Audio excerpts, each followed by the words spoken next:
ساعات ما نكونوش نلوجو على بلاصة نوصلولها،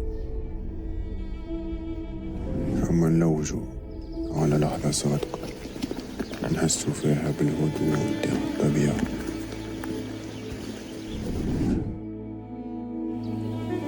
بخطوات ثابتة تبدأ رحلة الاكتشاف، رحلة باش تخونا لأقصى الشمال الغربي لتونس، وبالتحديد العين درا قرب الحدود التونسية الجزائرية، وين الطبيعة مازالت محافظة على روحها الأصلية. وتعد هذه المنطقة من أكثر المناطق الممتعة في تونس. مناخ جبلي رطب، شتاء بارد وممتع.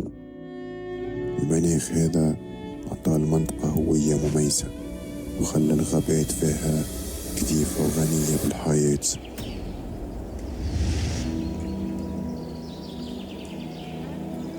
لهنا الخطوات محسوبة، كل خطوة عبارة عن تحدي.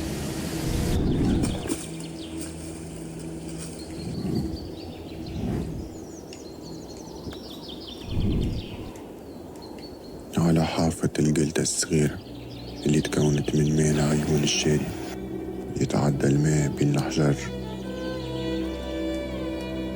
باش يكون لنا العين الصغيرة هذه، كيف برشا عيون في المنطقة. هنا وين اخترنا أننا نرتاحوا شوية من تعب تاع الثنية، نردو حالتنا بالماء البارد اللي كله طاقة، وصوت العصافر والجرل، والبلاصة المزيانة كأنها قطعة من الجنة. لحظة تعكس انسجام الإنسان مع الطبيعة، وتكشف لنا على البساطة الفطرية للحياة البرية في عين درا.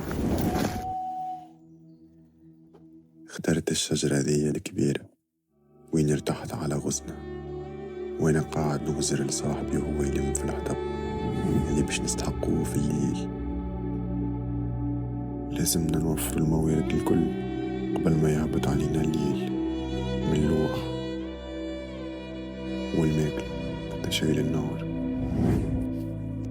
التعاون في هذه البلاصة ما هوش حاجة تختارها، أما هو غريزة للبقاء، وين كل واحد فينا يعاون باش نوفر الموارد اللازمة وباش نضمن استقرارية الحياة في قلب الغابة